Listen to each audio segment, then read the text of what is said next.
Let's check. Naglo-load na yung live.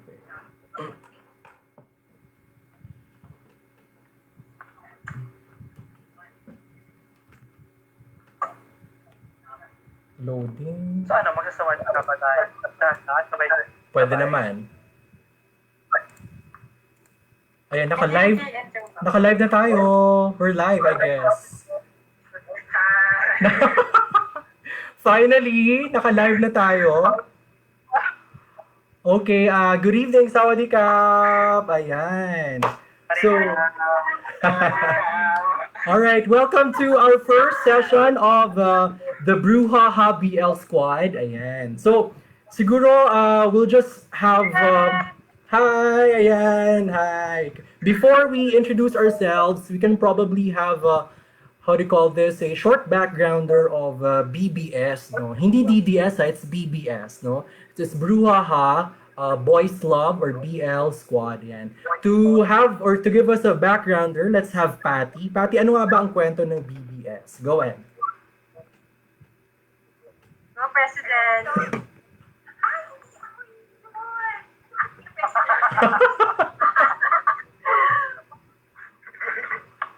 Be proclaims as you are. Oo.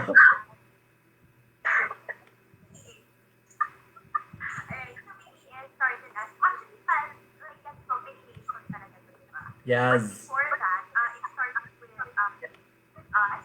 So there's just no communication between us in watching just streams. So hindi pa namin alam na magkakatipid pala kami before.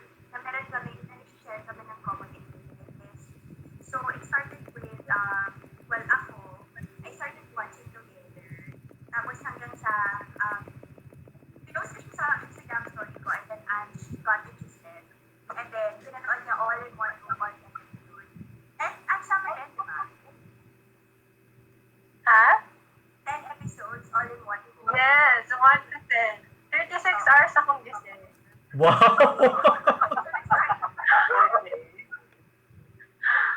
Nag-start ko kaya 2 a.m. natapos yan ng mga 11 a.m. no, Ange? Something like that. Yes. So yun, so mga 1 month siguro share kami ng stories, opinions about career.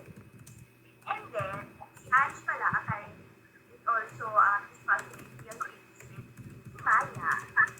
Yun. So hanggang sa nalaman ko na may common interest. And then, si Nico has been sharing various related books sa Facebook account niya.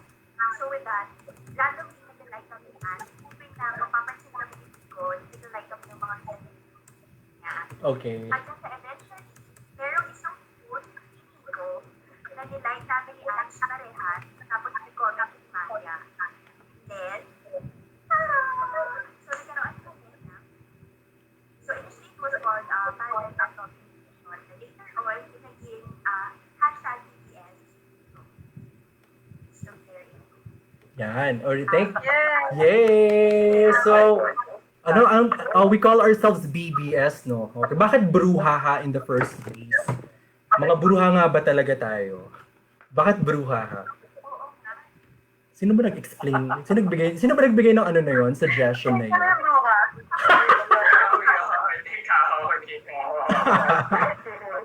So I guess kaya siguro Bruha because dun sa group chat natin, ang dami nating pinag-uusapan and then grabe yung attention span nating anim, no?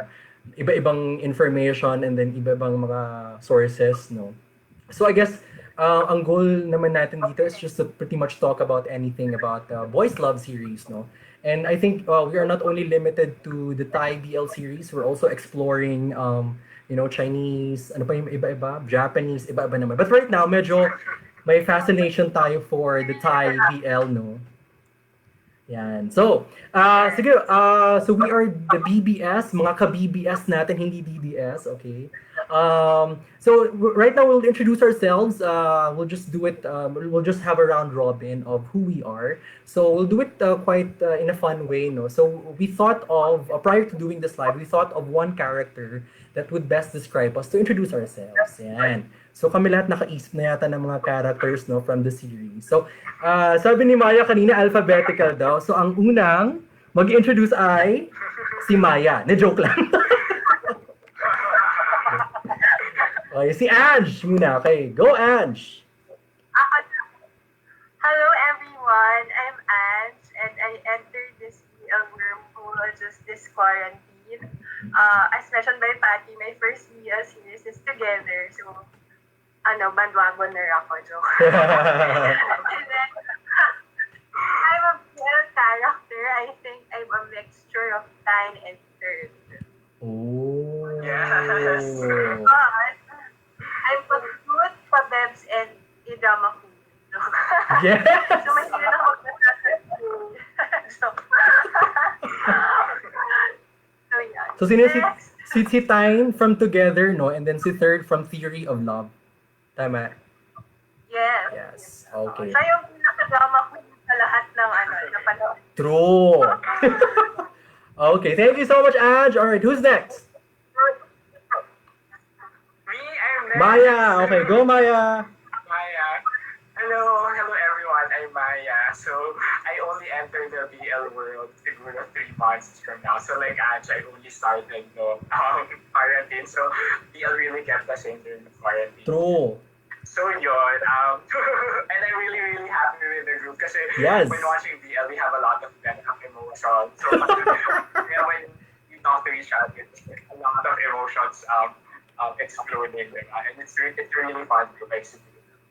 Kasi we haven't had a lot of so, yun, so siguro if I were, siguro if merong BL character that I associate myself with, I would vote for Sun. He's a dark blue kiss. Yes. Because I also love coffee, and I feel like I'm very bossy and domineering, especially to my in my relationship. Okay. Yeah, that's it. Okay. Parang di naman dominating yung personality ni Maya.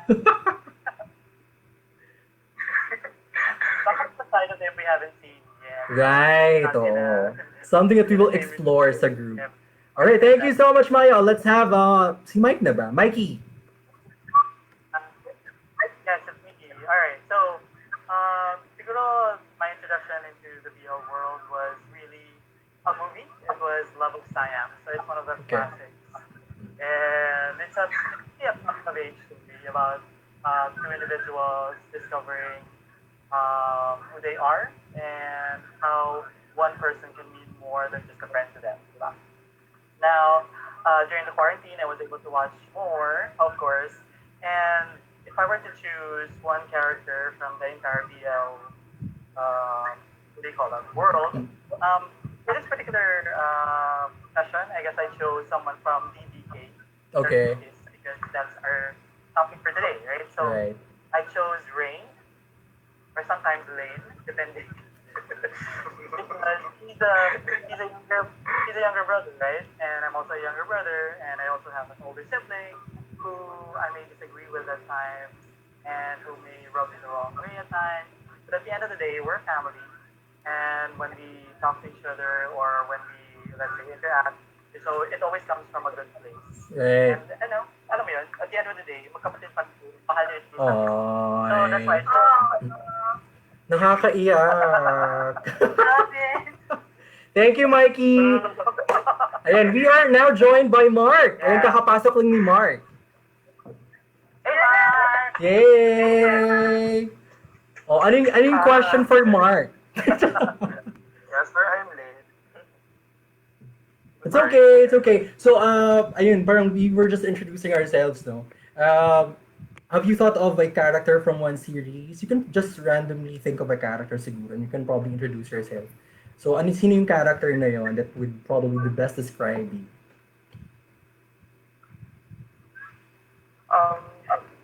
Actually, mahirap-hirap sa isipin.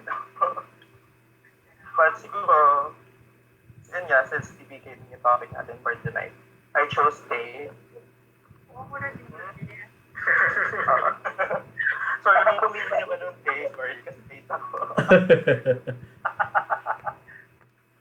Okay, all right, thank I you. chose Tay siguro dahil, Yeah, go ahead. I chose Tay siguro dahil Kasi since ano siya, playful and jolly, on and off cam, so nakikita din sa mga IG stories niya na he's also artistic. So I don't even say I consider myself artistic, pero medyo leaning towards the arts and photography at the same time. So, Okay. yeah. Okay, yan. May mahilig sa arts and photography. And we Alright. also mentioned Yep. how we started sa BL. So, what got you started sa BL? First series? Well, even before, may mga napapanood naman na ako. Pero with the ample time that we have right now, so medyo sunod-sunod na siya. Alrighty. Okay, all right. Thank you so much, Mark. Okay, so I think I'm next, no, and then Patty na. We have to leave Patty last para siya yung bonggang-bongga sumagot. Okay, so my name is Nico, and the character that I thought of is Third. Pinag-usapan din namin ni Ange kanina na pareho kami ng character. I think I was able to share this with Mike, no, sa personal, sa messenger naman, na there was like one scene, I think it was the 11th episode, na umiyak talaga ako. And I had to pause that episode. And then talagang tumutulo talaga yung luha ko for some reason. I'm a very emotional viewer when it comes to movies and then series. And then, alam mo yung scene na nasa train silang dalawa. And then parang, alam mo yun, parang in submission na si Kai to Third and everything. But the whole idea there is, I super like the character because it had something to do with the films eh. And I love films. I've always been a frustrated filmmaker. I dabbled sometimes in some filmmaking whatever activity. Pero tungtuwa ako sa character niya kasi pigil na pigil siya sa series eh, no? Parang hindi niya ma-admit yung emotions niya to the guy. And usually ganun akong tao. And I think Mike knows this, no? I'm not really that declarative or open about my emotions. Sometimes I just mask myself and then alam mo yun, hindi ako masyadong ganun ka-assertive technically, no? Medyo submissive lang ako. Parang Third lang din. Yeah. Yun. Okay. So, ano pa ba? Sige, si Patty. Let's have Patty. All right. Okay, last but not least, so I'm Patty. My BL journey started during the quarantine period. So siguro mga about 3 months. And then Sky Ange, we spent together. Siguro the character I can relate to would have RTX from Solos. Maganda kami pareho. So, we're the type of people na we don't usually give it parang Okay. medyo may pakipot pa, gusto ko i-effort ako, ganyan. Yes. I'm the type of person also na I like to think critically before deciding on something. So, sometimes it also takes some time for me to decide on a decision just like how our team was in Sotos. Diba napakahaba niya. Parang ang tagal nung timing period na ng dalawa ni Ko. Right. So, there you go. Yay! Okay. Thank you so much, Patty. Okay. All right, so Kopen Cup. Yes, the president of the room. Taray. Ayan, Madam President, ano nang gagawin natin? So, Nico, what's next? We're gonna talk about the series. Yes. Okay. So, siguro some of you or any like one of you can probably introduce this series. No, it's Dark Blue Kiss. This is going to be our first series review of the series that we've watched already during this quarantine. Sa tama yung sabi ni Patty and then ni Pimaya and P. Patty, no? Parang it helped us go through the quarantine. It in a way distracted or it gave us an escape, some sort, no? An emotional escape, no? Kinikilig tayo, no? We become emotional, dreamy, and wishful about these years. But tonight, we're gonna be talking about the Dark Blue Kiss series, no? Okay, siguro some of you can probably give a background of the series. Hindi naman kailangan summary, no? Ano ba tong Dark Blue Kiss? Anybody can probably share. Kasi alam ko like si Mike nag-introduce, like sa akin in my case, no, si Mike introduced me to Dark Blue Kiss. And then ang sabi niya sa akin, wag mong panoorin. Suggestion niya, panoorin daw muna before, panoorin daw muna yung Kiss Me Again before Dark Blue Kiss. Diba? So, ano ba to? What is it Which about? really, some of us did that. Ano na? Ano sabi ni Maya? Oh, I think I don't know, it's the third installment of the Kiss series. Yes. Tama ba? Tama. There's It's Me Again, tapos before that, there's another one. Pero nakalimutan. Pero pangatlo siya, diba? Pangatlo siya. I think, ano, Siguro, I also want to mention here na yes, parang ano siya, technically it's a trilogy.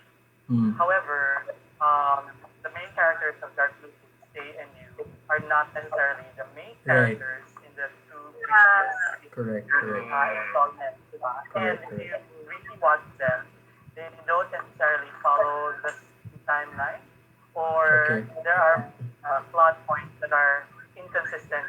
So kumbaga parang hindi siya talagang swak na swak. Yes. So even if you watch it chronologically, because they can stand on their own. That's basically it. So Dark Blue is, at this point, the main characters, they are basically in a 3-year relationship already. Mm-hmm. So they started off pretty rocky, I would say.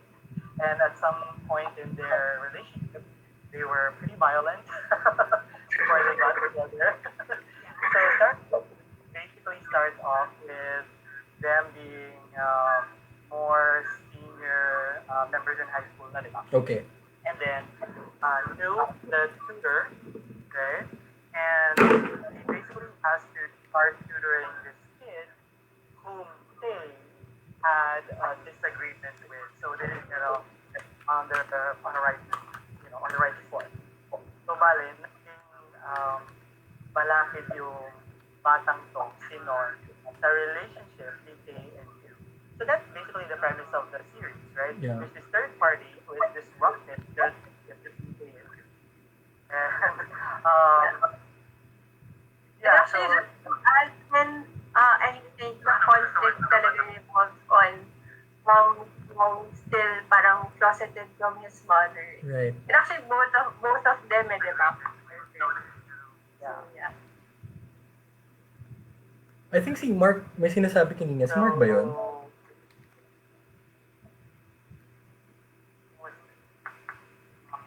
I was about to say lang na Dark Blue is a spin-off of this series. So, because the series then Kiss Me Again, they made a spin-off because of the popular demand of the Tay and couple, Okay. and they made their own Dark Blue. So, yeah, as I mentioned earlier, that it doesn't really follow the same Right. chronology of events. So, BTK is actually standalone. Yeah. Yes. But also background na lang din for Dark Blue is yun, it's I don't know how to say it, how I felt when I watched it. Pero aside, I guess people should watch it na lang. No? Sinasabi na nila. yeah, it's actually one of those series na should be on the top of your list, right? And we're gonna talk about why. Yes, Right? yes. Tama So ba? far, the best. Okay, so, We have a list of items that we want to go through. right, marami na tayong list ng mga BL series na papanoorin, no? I think siguro sa group, I must admit that I'm fairly new in the BL world, no? I think it was Mike, one of those who really introduced me to the BL world, so to say, no? And then, the first series that I watched was Star and Type, and then yun na yung parang in a way, standard ko of all the series. But sabi ko nga kay Mike, parang iba-iba kasi nung charm bawat series, no? So you get different insights, no? Okay, so tonight we're gonna be talking about the Dark Blue Kiss series. Siguro, for us to have a structure, what we can do is we can start off with ano ba yung guidelines or outline natin. May pa-outline? No, training.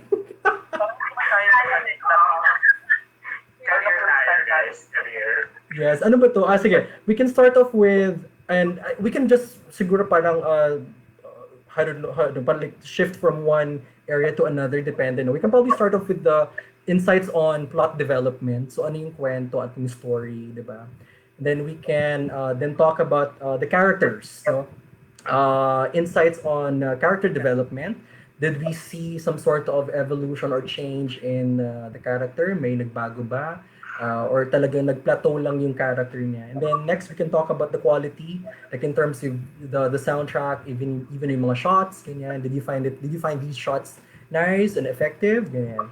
And then we can then talk about our emotions. Sabi ni Mark kanina, parang I don't know how I feel about this series, but we can talk about the emotions now about Isa sa Atin. And then, siguro about Isa sa Atin, like, the last thing that we can do is we can have our BBS meter scale from 1 to 10, 10 being the highest, no? May pag-inom talaga si Maya. Alak ba yan? Uy, next time mag-aalak tayo. Okay, and then we can rate the series from 1 to 10. And then siguro overall as a group, some of you or one of us can probably average kung anong pinaka-overall rating natin. No? Okay? So, let's start off with the plot development. Insights lang naman, no? It's very qualitative. What do you think about the progression of the story? Ayan. Anybody can start.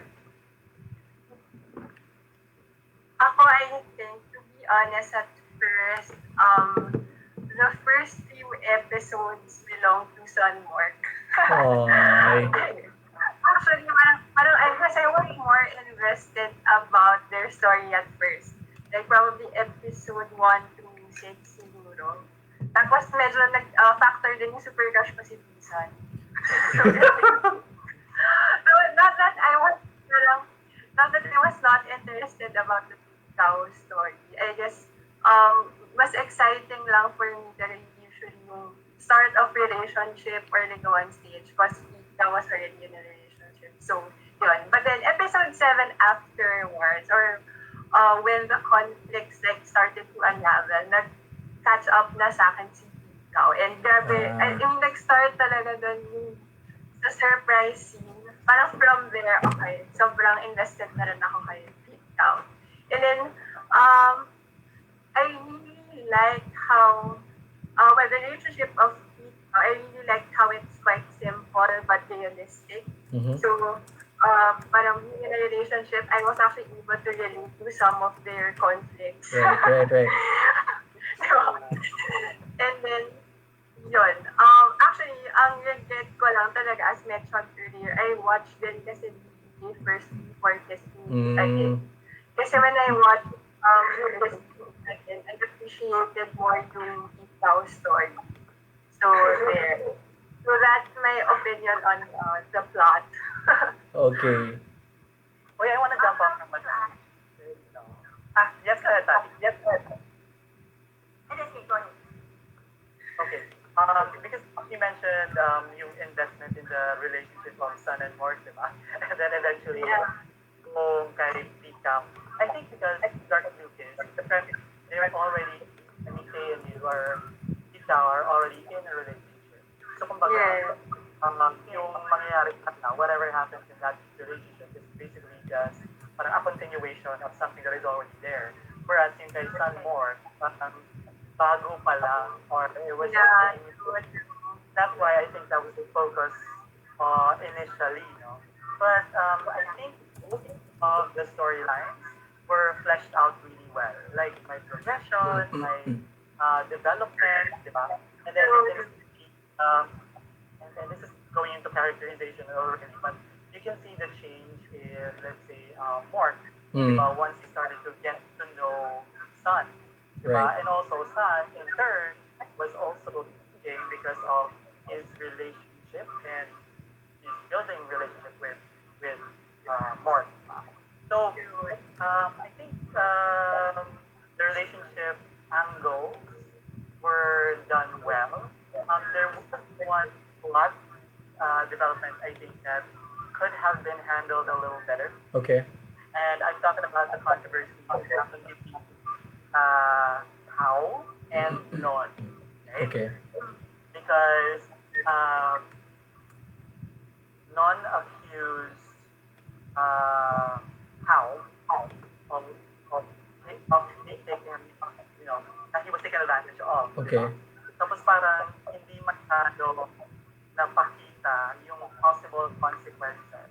If, for example, you do that to a person, you lie about what happened, di ba? Parang in the end, parang I felt that the resolution to that, and I don't want to give too much away, baka may nakapanood that of rush, di ba? So parang, anong nangyari doon? Parang there was a revelation from Keith, and then that was that. Pero what happened after? Di ba? So parang, ano nangyari sa bata? Ano nangyari sa teacher? Ano nangyari sa Right. So, it can even be the series eventually, right? Because I think that issue that's very important, di ba? Because it was character assassination on the part of Non doing it to Kao, right? Pero parang hindi na-explore yun. Because I guess the main point of the series was really the relationship between the characters. Right. But I think that as a vehicle to entertain, hindi lang dapat ganun yung deal, no? But I Right. hope that when it comes to political True. come up and so yeah, anyway, I guess it's too much for you guys, but that's just my 2 cents for it. So I'm gonna stop now. Thank you, Mikey. No, thank you. So, Yeah. Sino ba yung nagsalita kanina? Was it Maya? Patty? Mark? That, say something. Si Patty yata. actually, similar to what both Alex and Mike said, actually, yun din yung other kid. That's also how, ano yung analogy ko with this word. However, to add to that siguro, another conflict, or another main conflict in the dark relationship is the lack of communication. Mm, The non had sounded more on it. right. Sounded more, had been more, not aggressive, had been more assertive in communicating with sa kailangan to, ito. Ito yung consequences na dito ginawa. And for yun, siguro for me naman, alam naman natin na sobrang hard na rin na isip, diba? Coming from diba? So, sana ikaw would have been more assertive and you could have avoided the conflict with you. But I think that's good insight, yeah. If there's a lack of communication, and if people are not open to what they really want and what they expect us to observe in a relationship, then there can be conflict talaga. Sure. What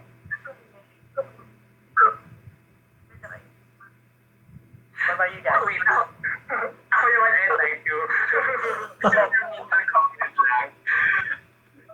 Ako super, gusto ko lang yung details. I feel like all of the details in the show are like so deliberate. Mm. And daming elements that you feel like, what is it doing here? Pero parang at the end of the day, parang it actually has a role in the story. Kaya yung Terminator, diba na at first you would think it's a trivial thing in the story, and then at the end of the day, sorry for the spoiler, diba it's going to make something really big in the story. Tapos, the coffee beans, the search for the coffee beans, Okay. diba the jumping from one coffee shop to another, diba the Black Forest Okay. coffee element. So parang, at first you would think they're all trivial elements, pero parang natutuwa lang kasi parang I feel like it's so well thought of and they really contributed to the overall parang flow of the story. Yeah. Uy, and I think I mentioned to either Nico or someone else when you look at yung mga BL series, parang meron silang theme. Okay. Diba? So for example, for DDK, it's all the coffee culture. Diba? For Until We Meet Again, it's like the food and dessert culture. Right. Diba? Tapos pag ano naman, coming to me, it's about the death, resurrection. Parang yung mga ganun eh. So, in this particular piece, parang na-flesh talaga nila yun. At na-capitalize nila yung coffee culture, really developed story, especially True. between Sun and Morn. Diba? And then the, I guess, main events, nangyayari sa kanila rin, diba? Yung betrayal, Yes, yes, ikaw, yes, yes. diba? Yung final resolution and gathering, and, diba, parang yung pag-admit ng relationship nangyari sa coffee shop. So, yeah, it really ties it really well together overall. Right. And I guess also, just to add to what you said, no, Maya, tsaka Mike, I think it's quite metaphorical, like, siguro, jump off na lang ako to one series, like Theory of Love. To me, it's very lyrical and metaphorical. And if you go to DBK naman, Dark Blue Kiss, parang you have certain elements that you can find meaning in eh. Like, even nga yung, I think yung kurtina nga sa intro ng video kasi it pertains to hiding and then concealing yourself eh, di ba? It had something to do with the plot eh, no? So hindi lang siya basta, ayan, ilabas yung mga pakortina natin dyan. May naka-ready ako na Gusto ko yan. kasi Andy na yan. Hindi kami ready sa papakortina. Alright, and thank you so much, Maya. Ayan. Mark, any insight on the plot development?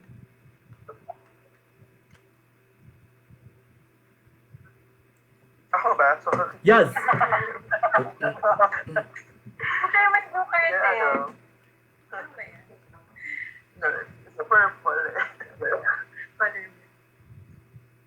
Pero, yun nga, as you also said earlier, no, na, for me din, I honestly believe na parang, siguro daw kasi the daily part or the peak daw already has an advantage. No? Kasi meron silang backstory from other series. But, medyo napagalan ako sa una in terms of progression. Kasi siguro dahil nga, again, established na yung relationship nila. So, Right. like Ange, I focused on Sun and Port muna. It's the first part of the series. And then, when nagkaroon na ng progression talaga yung relationship and Cap until the end of the series, siguro meron lang, kailangan lang maging ready ng mga viewers, ng mga 4 episodes silang restless at magagaling sa buong series. But it's a good kind of naman. Right. Kasi sobrang, it just shows the effective yung acting ng mga actors and Okay. effective yung storytelling Okay. na even as Maya said, may mga trivial things which contribute to the overall element of the story. Nakaka-help talaga siya para magalit ka. Siguro siguro one point lang na medyo criticize ko naman yung Dark Cookies is yung nahulangan lang ako ng konti dun sa on how na-resolve yung issue ni Erikaw at the end of the series. I think lang that they could have expanded and elaborated to that more just yung Facebook live lang. Right. I expected more after nung magkikita na sila sa dulo. So, yun lang. Pero other than that, it's still one of the best series I've watched next to Sotos. Right. And Sotos. Actually, if I may add to that, I think ang nakulangan kasi ng perspective is yung sa, ni Pete, sa side niya. Kasi nakita na okay, nag-push siya ng Facebook Live, pero when yung resolution sa side niya, medyo hindi siya masyado napakita. So, yeah. Parang how did it come to that? Kasi Right. parang all of us are reviews is like this Facebook live thing. Yeah. Yeah, siguro ako na lang parang just And to... also yung Go ahead, go ahead. Sorry. And also yung part of the series na sa end na kung paano na nalaman ng mga friends si Keith and Kao and they're together. Is parang could have done better lang siguro. Kasi it's kind of simple medyo ako lang sa pag-live ng Facebook kasi it's brought out into the world. Parang sayang yung opportunity. But other than that, it's all good lang. Perfect. I think you guys have pretty much shared some specifics about the series. Siguro hindi na ako mag-touch on those. Siguro overall na lang. And I was able to share this with Mike after I watched the series. But I just felt that the plot or the story was too small for the characters. I think Mark made mention of good acting skills. And for me, papasok na para may transition na tayo to character development. I think that the story was too small. It was quite plateau and safe for me, for the characters and for the actors. Parang they could have probably be given a more complex story siguro. Like you made mention of Facebook Live, yun na yun. And then, di ba, and other, yung mga na-mention yung mga specifics. Yun lang. So, I think we're good in terms of plot development. I think we are all in agreement on some specifics. Yeah, so let's transition now to character development. So, what made the plot really become the story or the storyline, or had the storyline, is basically or were the characters. No, let's talk about the characters. Character development naman tayo, no. So did you see some sort of change, evolution, and was that change really sufficient to really justify the plot of Dark Lucas series? And anybody can start. Go. Sige ako magsa-start Go. ulit. So, well, I was like this. Kachat ko lagi si Patty. And I update her real time on my feelings about the character. So, honestly, I was so annoyed at Pete at first. Kasi parang, for someone who is in a relationship, parang I find his character parang, paano ba, quite immature. Okay. Hindi ko alam kung tama yun. Pero, yun, medyo annoyed lang ako sa kanya. Pero, kasi I just kind of felt bad for Kao dun sa first few episodes because parang he was so innocent and just a very nice person throughout and then parang he gets say no to anyone. So, yun, medyo naawa ko. But then, yung attitude niya ni Kao is what actually brought him to more conflicts as mentioned nga earlier na parang may bad side din siya. So, parang, yun. But then in the last few episodes, parang he, for me, was actually the second best character. So, mamaya ko explain yung first to. So, yun. I was really satisfied about Pete's character, lalo na din nung napanood ko yung history again. Kasi kita talaga na gradual yung transition niya. Okay. So, yun. So, Every time mana... sige, Pati, ikaw na may Go, Patty. okay, so for the aspect, kasi namin pinag-usapan to, bago when we were both watching Dark Lucas, pinag-uusapan namin yung characters now and Dennis. So, if you're gonna watch Cookie again, makikita mo doon yung character development from Pasagulero. Tapos yung Dark Lucas. Agree. That's the latter part na, nag-mature na pa. Yes. And mas pag-giving now, kasi before, parang, okay, ako. And then eventually, nandun na, pag-save ko naman. Ganon. But then again, hindi pa rin siya enough kasi eventually, meron pa rin sila ng conflict, yung Right. regarding ito. And then, siguro, another one that has to be more. Kasi, ito very evident yung character development niya. Kasi nag-start siya nagpapagpapero siya, nagpapagpapaway siya. Although, makikita naman natin na yung reason kung bakit nagpapagpaway siya because ang patulungin lang siya talaga. Tutulungan niya lang Correct. yung rest of the baga. So, like yung film na yung film na now. Si Manaw.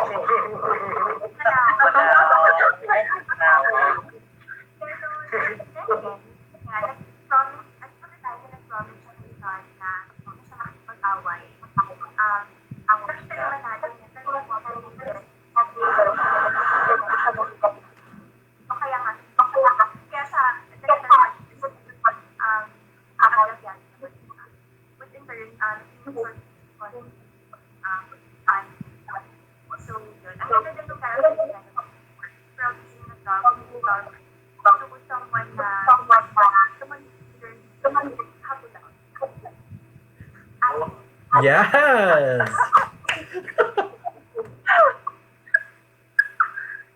Yeah, so, thank you for sharing that, no? And I was going to mention the same thing. So, it was really about Mort and his character development one of the things that I really liked about the show, diba? Kasi it takes a lot for a person to control his or her urges, especially if they're gone for that type of behavior or pag gano'n na yung personality nila, diba? Which I think also goes to show that love, can conquer. Or, right? I mean, if you decide to go there, diba? If you decide to let love rule your heart and your head, diba? So one of the things that also stems from that, or let's say side effect of that as well, is si Tan, actually, diba? Kasi first and foremost, he's the overprotective, like really domineering type of person, right? Parang he expects people to just do what he says, right? But because of his relationship with Lord, he learned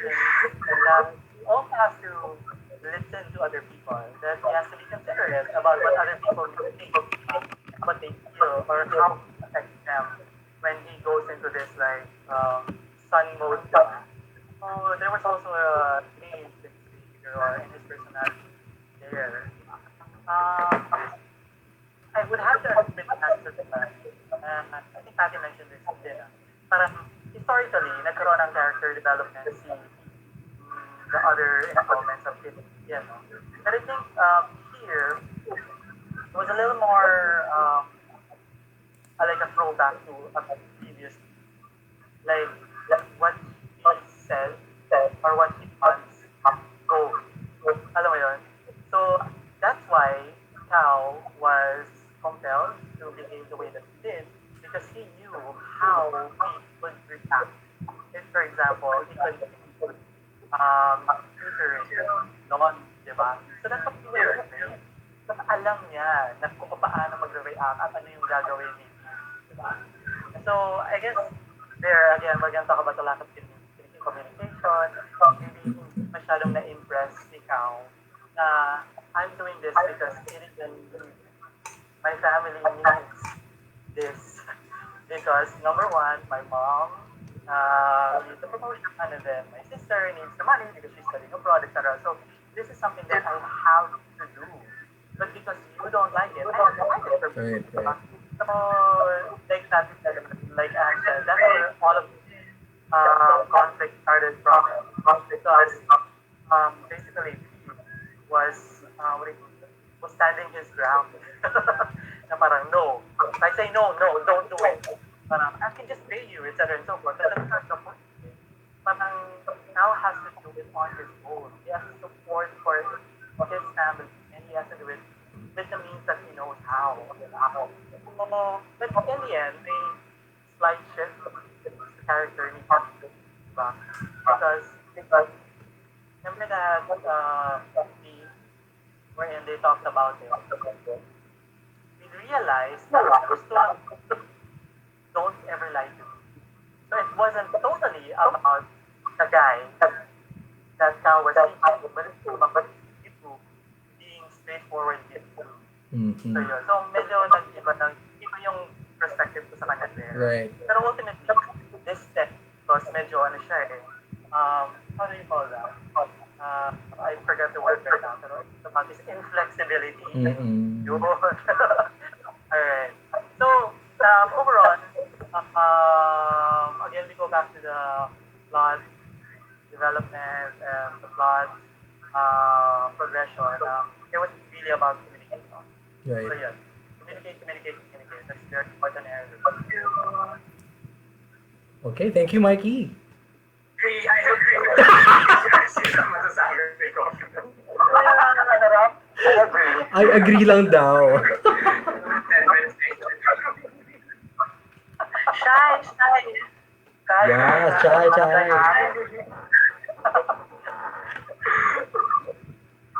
Were there other characters that you noticed that had a change or that struck you? Actually, that's the best characters ng series. Yung parents nilang dalawa. Yes, I was going to talk about that. Yes. No, talk about it. Una na development and Cao's first, syempre parang you would think that he's so constricted, diba? Or she's so protective about sexuality, diba? Tapos it ended up na she was opening up more at the end. Diba? Sobrang love ko yung character development. And ni Dad, of course, has always been lovable. Right. The dad of True. But never named in the series. Pete's dad. Okay. Yes. Oh. Siguro ako na, like I could butt in siguro. And like, pagdating sa character, I think I was more drawn to Cao siguro. I will not say character development, but more like interesting characterization siguro. Parang, it wasn't, to me, it was kind of plateau, yung characterization nila. But I was drawn more to Cao specifically, and then dun kay Sun and Mork, no? Kasi dun ako mas nagdo-draw out ng kilig in a way. Kasi parang mas may na ipapalabas sila, no? So that's parang okay din kay Sun and Mork. Kay Cao kasi, I find it interesting. Although medyo na-confuse ako ng konti. Kasi sa Kiss Me Again, iba yung character nila eh. Parang I think si Kao yung photographer eh, 'di ba? And then si Nerdy talaga. nagbago eh. So ako medyo nahirapan ako. Hindi man nahirapan, pero I was kind of like adjusting. Pero I like his character in the series because na-intersperse siya dun sa values ng family, alam mo yung tension, nafe-feel mo eh, na pigil siya. And then, how do you call this, he was trying kind of fighting off with Pete, na parang, uy, intindihin mo naman ako, ganyan. Then towards the end, we were supposed to show some series scenes dito, no? Pero since medyo may challenge tayo pagdating sa technicality, no? Hindi na lang siguro natin mapapakita yung mga scenes na lang for now, no? Siguro yung scene ng yung sinurprise na siya ni Kao, si Pete, that was like one cute scene for me, I guess. Doon ako kinilig. Na parang it was unexpected, but it wasn't kind of like heteronormative kind of romance na parang may babae lalaki. It didn't feel like that to me at least, no? Parang Kao was just there to surprise and put up all those lights and then the photos and everything. And then parang he hugged Pete from the back and ganyan. Parang they were just like this gay couple na walang babae, walang lalaki. They were just, Kao was just being expressive sa sarili niya. So, then pagdating din sa family, I think sabi ni Ange yung no? Yung scene na yun talaga medyo naiyak ko ng konti doon. Kasi siguro parang I was going back to the, ano no? I cried. Yung first time I cried, well, fourth yung BBK ko na napanood, and first time I cried sa BL is yung scene ni Mom, ikaw at ng mom. Right. Naiyak ako din. Lahat nag-iyakan. So, yun lang yung parang take ko on yung character development. Parang, sabi ko nga kanina, I think both, how do you pronounce his name? It's T, no? Tay. Kasi may nabasa ako na it's pronounced as T daw, hindi daw Tay. Si Tay, no? Tama. Anyway. Oh, yeah. So si Tay and then si Newey, I think I've seen them in other series also. And for me, ang galing nilang actors eh, no? Napaka-flexible nila. And then, natural tignan yung dynamics eh. And for me, the plot was kind of, didn't do justice to their characters, so to the actors that they are. Parang they could have probably showed more in the series. Nakulangan lang talaga ako dun sa plot. Parang it could have been more complex, I guess, for the type of actor that they are. Yun lang. That's it for me. Mark!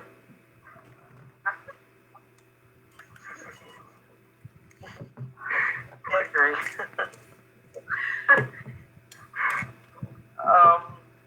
Siguro ano lang, kasi hindi pa natin usapan si Don. So, if we're talking about character development, I think I could have also tapped on Non. Or kasi ako kasi when I watched TPK, parang nakita ko yung, or the lack thereof of character development for Non.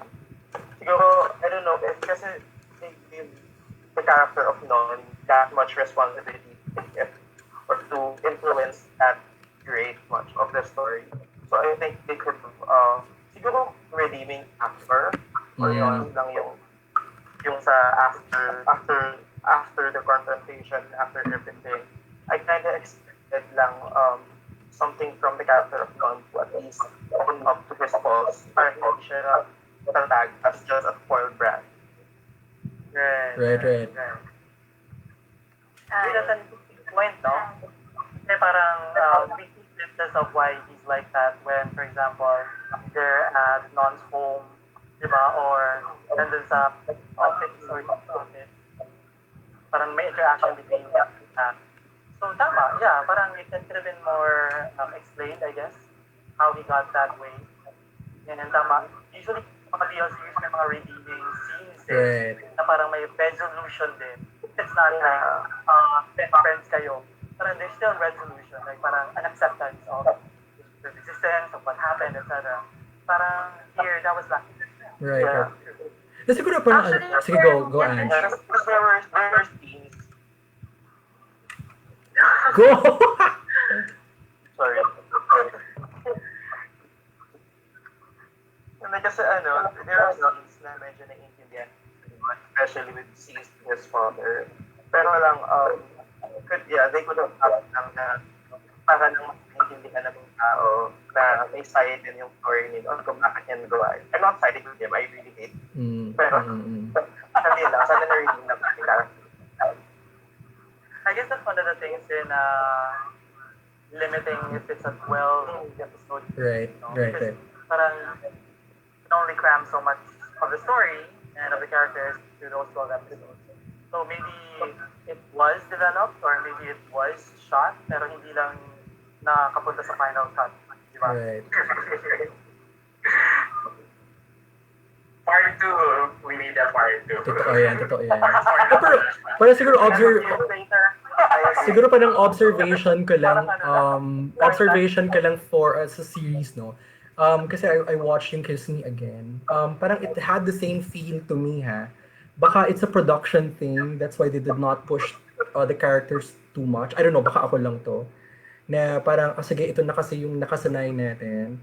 And then parang, it's a bit risky for us to go that much. Pero sayang it could have been an opportunity Diba? Ganda sana dark blue kiss. Ano kaya ito? With the cortina and everything. And then, okay, once you get in it, parang, okay, ito lang. Diba? Alright, do you have anything else to add? Mikey? Yeah? no, good. We're good? Okay, sige.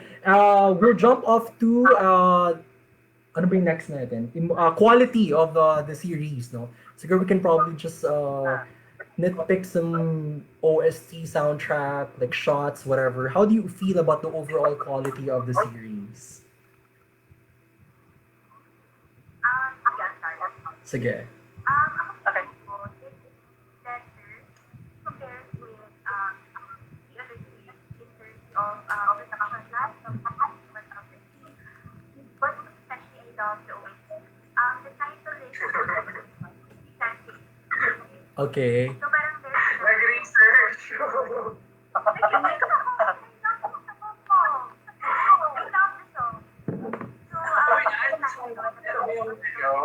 Ito yung kinanta ni Mark o ito yung violin.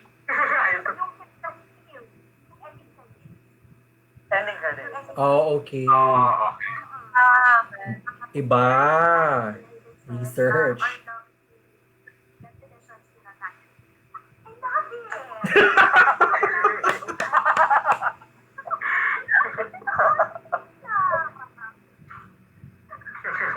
So yun, overall, I think this is not bad. A bit tougher. Although parang there's another series na masasabi ko na maganda siya. But ito, hindi siya pakihuli. Okay. So yun, without just the OST, everything else, okay siya. Ako naman, pwede ba mag-start? Ako naman, I won't go technical dun sa mga scenes, but I don't know if you guys noticed, but in every scene, parang they incorporated yung blue na things. Like, parang object dapat kailangan. Exactly. So, yun yung medyo cool naman. Talagang Cool. pilit na, I mean, hindi naman siya mukhang pilit, pero kita mo na talagang yung blue themes, very consistent sa kanila. Right. And then, I'm not for that kasi if I watch it sa YouTube, parang may filter sila na malamig sa mata. True. Diba? There's, And bluish stage. Yeah. correct. I was going to say the same thing. Kasi parang feeling ko it's a color combination of all the elements there. Parang feeling ko everything was just so curated. Parang there were a lot of blues, tapos they paired it with a lot of sky blues and browns and whites. Kaya parang overall, parang the elements and the scene look cohesive. Tsaka parang they really look nice on screen. Right. Yeah. I like the sets that were used. Mhm. Like Pop Shop. Yes. I researched it. I'm trying to get it. So I Kasi parang parang I think they really put thought into kung saan yung shoot, yung mga framing, di ba? Right. So, like Nico, I've also dabbled in production. Yeah. So parang it takes a lot of work to get that perfect shot. True. Alam mo yun? So kahit yung mga, let's say, mga info, hindi naman commercial, yung mga commercial nila, when they introduced Halila, lemon. Iba yung iinom nila. Parang nag-iisipan nila yung shot, Yes. yung timing, yung movement ng camera, di ba? So parang, for me talaga, and I think very high production value. That's very crisp, very clear yung images. Tapos, if for example, they wanna highlight or dramatize, for example, yung visits to the coffee shops and to the coffee farm, di ba? Parang they really make you wanna, I mean, you can almost smell the coffee by the way that they shoot yung yung gumagawa si Mork ng coffee, di ba? So, I mean, ang galing lang talaga eh. So, it was really well thought of. It was well shot. Perfect. Masarap yung black forest coffee season. Mukha, no? Mukha. Nakagawa nga. And can we just talk about the opening? Grabe. Yes! Dark Lucas is talking about the opening. I have to agree. Oh my God. Feeling ko the opening of Dark Lucas is probably one of the best. I have to agree. Opening scene for me. O siya yung tumatak sa akin sa mga napanood kong series. Ano yun, Mark? It's such a bop kasi when you hear lang the it's such a bop. It's something that gives you an energy na when you hear it, I don't know, mapapadalas ka talaga. True. Diba? Parang it's one of those things na parang even if nilapat siya sa ibang scene, like kadayan din, no? Papasok pa rin siya. I mean, that's how this thing Yes. You will always associate it with dark. Yes, and I have to admit, ito lang talaga yung only opening credits that I watch over and over again. Uy, ako rin. Hindi ako nagsaskip. Yes. Super. Pwede ba ako maging honest? Go. Nung wala ako nawirdohan. Oh, Nawirdohan ako, I'm serious. Sabi ko, ano ka pala ba? Oh my God, I love the intro. It's the best. yeah. And actually, parang at first, parang it will give you a weird feeling. So parang, oh my God, it's so dramatic. True. Parang, ang baloy naman ang booking nila. Pero parang when you come, yung come to a point, it will, Ito nga siya eh. it will grow on you. Parang ganun. True. So siguro lang overall, like an overall feel ko lang dun sa quality. I super like it because it departed from the typical BL sweet, youthful, colorful kind of scene, di ba? Parang yung color grading yung color grading niya blue, di ba?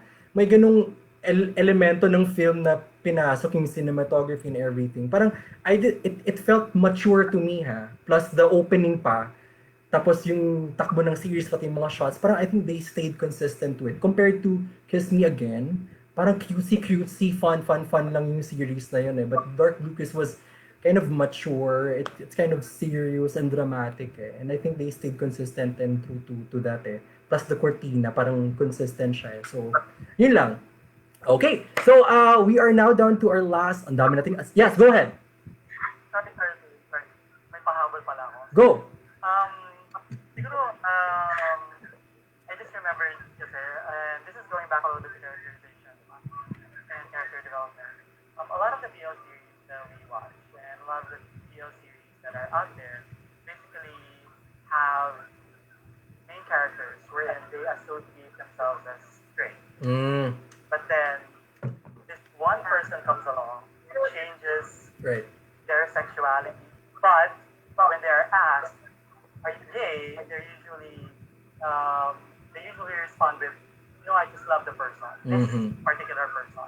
Right. So parang they don't associate themselves as gay per se, but as person who happens to be in love with someone of the same gender. So I think with the main characters of this series, PBK, si Ethan Sikao, they are unapologetic that they are in fact gay. Right. So I think that's one of the more important points of this series. Na parang they're not gay just for one particular person, Right. but they are gay. Period. Okay. Diba? And I think that's a representation that is needed because a lot of, we all know naman na main characters, a lot of the characters that play BL roles are straight, diba? True. And for the characters in the series to proclaim that they are gay is very, very important. Right. Kasi, Right. di ba, parang, so nagiging cliche na nasabihin na parang, no, I'm not gay, I'm only in love with this particular person. Right. Because he is arting, or he is, di ba, et cetera, and so forth. So, diba, for them to declare gay talaga sila, and to have that Yes, Mike. Mike? medyo nagha Okay. and also Tao's mom, di ba, to declare na I love you for who you are, Right. di ba? And it doesn't matter who you love. I mean, I just want you to be happy. I just want you to be a better person, di ba? Parang very important yun. And I think that's one of the things that, win for me for this particular series. Perfect. Yes. Siguro, you go ahead, Ange. Do you have anything to say, Angie? I agree. I completely agree. I think I mentioned it to you guys na kasi in every BL series I watch, lagi na lang sila may dinedefine na top and bottom. Parang Yes, it's not yes. really that. So parang, yeah, and I have yet to watch a BL na parang sa simula pa lang both characters are parang open-ended na talaga. Yeah. So, Yeah. there. Siguro, to wrap up our sort of first series review, no, we can jump off to the fourth and the last review segment talaga, no. So what we can do is we can just share our emotions and feelings about the series, and we can then rate the series 1 to 10, 10 being the highest. And then mag-average ako dito. Tapos titignan natin kung anong rate. Wow, grabe. Para ano yung overall emotions niya. Yes. Kung ano yung meter na gusto mong gamitin, go. Sino magsasabi? Oh, who can start? I think Sige, ako na lang ulit. Oh, Ange. Ako na lang ulit. So, actually, after watching this talaga, I became a Dainu fan. So, parang yung chemistry talaga is really amazing. As you guys mentioned niya, parang natural talaga yung chemistry sa kanila. Like, napaniwala ako na parang, ay, parang mag-boyfriend sila. Right. Kahit sa ang buhay. Clowns. So, yun. Clowns. Ano ba ba? And actually also, out of all the BS I've watched so far, yun, sila rin yung number one for me in terms of natural chemistry. Mm. So there.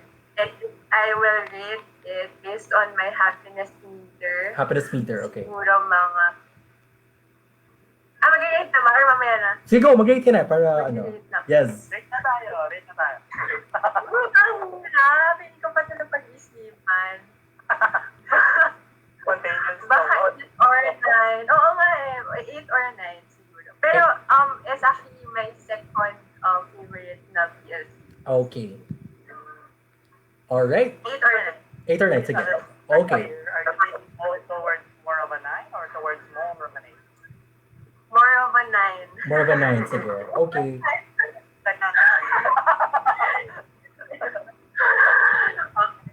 Okay, go. Who goes next? Girl. So, bigay ko muna yung rating ko. My rating is A a 9. 9, So, okay. nung about, meron kami yung happiness meter. Mm. So, sinabi ko na sa kanya, actually yung time na yun, pag yung talaga napapanood natin. So, dun sa series na yun, one of it is Dark Ages. Sinabi ko sa kanya, I think it's a 9 or a 9.5. Sige, taasan natin. 9.5.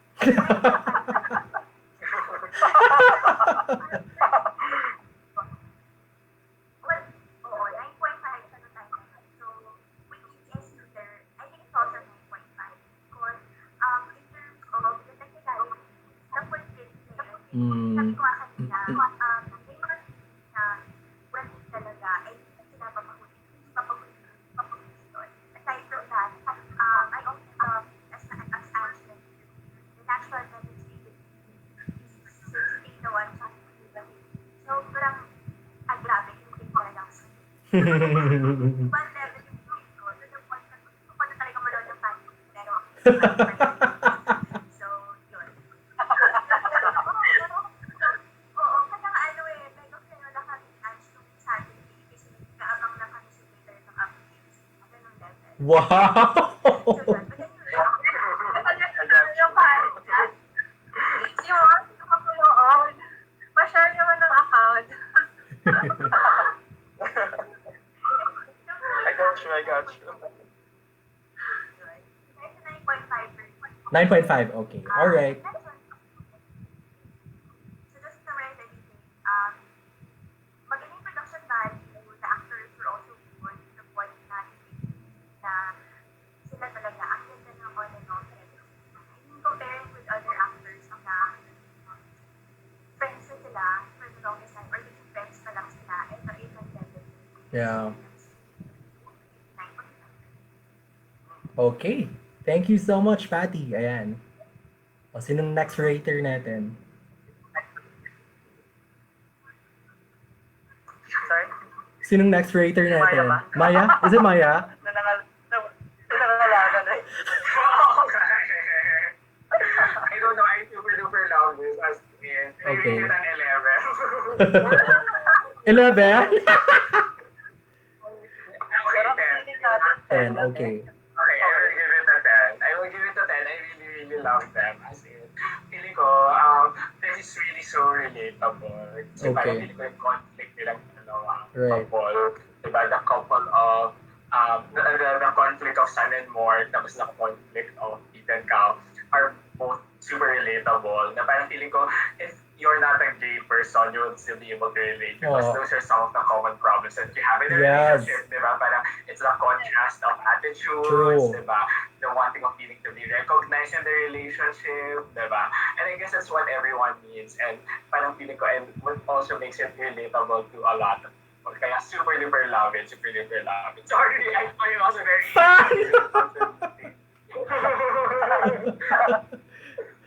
So yun. At saka, gusto ko yung may borderline inis ka. Yes. Inis ka din in their mentalities, in their attitude. Pero it all overall contributes to the happiness of the Yay! Thank you so much, Maya. It's a 10, no, Maya? 10? Or 11? Push up to 10. 11.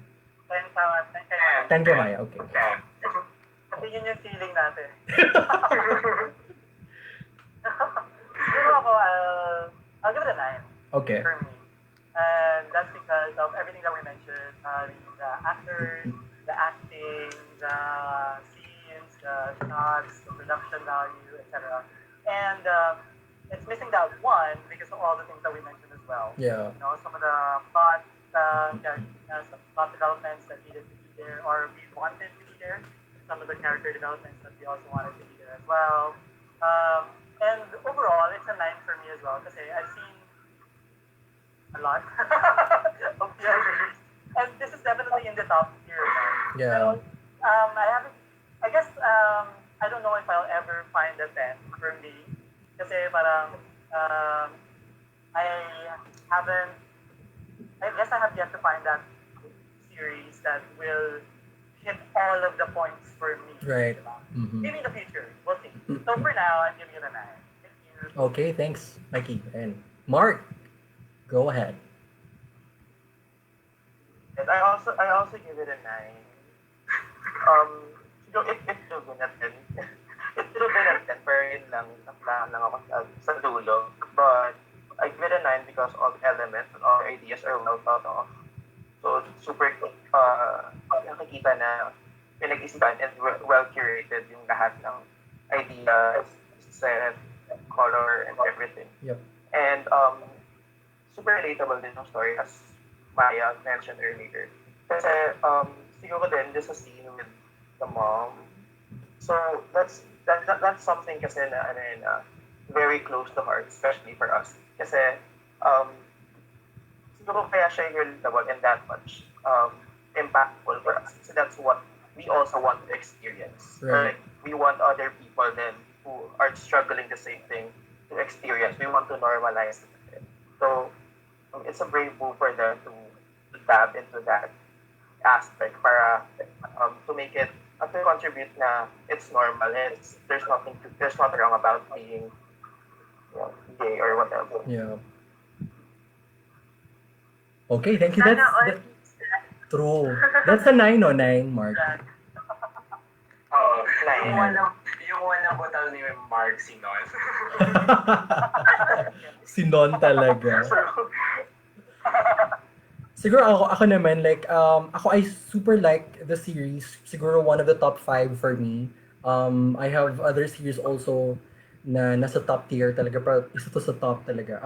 Siguro I'll give it, para lang may konting outlier, I'll give it an 8 siguro. I, para lang may outlier, no? Siguro kasi I super like the actors. They were able to like how do you call do justice dun sa plot na medyo nakulangan lang talaga ako sa kwento. Parang it could have been more complex sana. But tama parang I was emotional, I was sentimental at the same time, and nagkaroon siya ng impact sa akin. Siguro yung meter scale ko would be like yung kilig scale. Kung may happiness scale kayo, may kilig scale naman ako.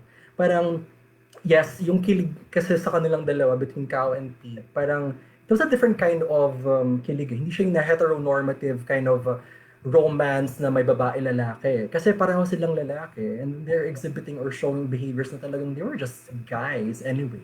Hindi nga masyadong nasabi ba sa series na parang kung sino yung bottom or top? May mga ganung bang conversations if you can recall? Hindi ko matandaan eh. Pero anyway, so wala naman no. So parang for me parang yeah, wala rin eh. So I think it's a plus for me pagdating doon, no. I'm giving it an 8. It's not really a perfect 9. It's already a perfect 10 or even a 9. Siguro kasi nakulangan talaga ako sa plot. Medyo nahila siya pababa for me, no. But overall, I would watch it again. There are some seasons gusto kong panoorin from time to time, no. So yun lang. So on average, ano ang rating natin? So we're giving it May 9.5. Dapat 9.20. yes, so ang rating natin for the Dark Lucas series is 9.08. O diba? Or 9. Wow! O diba? Mataas. So kudos to Dark Lucas. Natuwa kami. Thank you so much for giving us that production. Okay, I think we have come to the end of our first ever series review for the Dark Lucas series. Do you have anything to share or add, guys? Best kiss, underwater kiss. Yes! Ang intense ng underwater kiss as in super. I have to agree. Kung wala yun talaga, no? Wala talaga. Yun yung dark blue kiss actually. Yes! Kasi sa ilalim, no? O paano? That's Oo, like feeling ko. Oo. Ngayon ko lang is may effect. Uy, maganda, no? Kasi di ba nasa ilalim sila submerged? Na parang nagtatago sila or something. Galing, Maya. I love it. So, that makes sense. O, snaps for Maya. Naging snaps. Joke lang. Okay, so I think we have come to the end of our series review. Thank you so much sa viewer natin na nag-iisa lang. Wait, hindi. May mga- Uy, viewer din yan. Bawal ng safe. Oh, yes. True. Uy, alam niyo bang nagpo-post din ako sa mga BL group sa Facebook. Para may viewer naman tayo in the next series, no? Marketing. So yeah, thank you so much. It was a very good discussion about the series, no? Thank you so much, Kapanakap. Thank you so much. Until our next series. So happy Friday, everybody. Bye. Bye-bye.